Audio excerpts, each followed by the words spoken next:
بسم اللہ الرحمن الرحیم۔ السلام علیکم ناظرین۔ وہ تمام غیر ملکی جو سعودی عرب آنا چاہتے ہیں ان کے لیے بہت اہم اور بری نیوز ہے۔ جیسا کہ ناظرین آپ کو معلوم ہے کہ پاکستان سے سعودیہ کے لیے ڈائریکٹ فلائٹس پر پابندی ہے، تو بہت سارے ممالک سے غیر ملکی ٹرانزٹ ہو کر سعودی عرب داخل ہو رہے ہیں۔ اب غیر ملکیوں کے لیے سعودی عرب واپس آنے کے لیے ایک اور راستہ بند ہو گیا ہے۔ ناظرین، بحرین نے کرونا وائرس کے پھیلاؤ کو روکنے کے لیے پاکستان اور انڈیا سمیت 5 ممالک کے شہریوں کو داخلے پر پابندی لگائی ہے۔ بحرین نے 23 مئی بروز اتوار کو ایک ریڈ لسٹ جاری کی ہے جس میں 5 ممالک کے ناموں کا اعلان کیا گیا ہے۔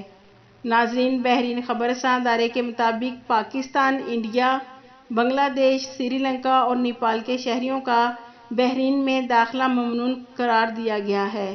ناظرین، آپ سکرین پر بحرین کا ٹویٹ دیکھ سکتے ہیں کہ یہ پابندی 24 مئی بروز پیر سے ان ممالک کے شہری بحرین آ سکیں گے اور نہ ان کے یہاں سے آنے والے دیگر ممالک کے شہری کو بحرین میں داخلے کی اجازت ہوگی، تاہم یہ پابندی عارضی طور پر لگائی گئی ہے۔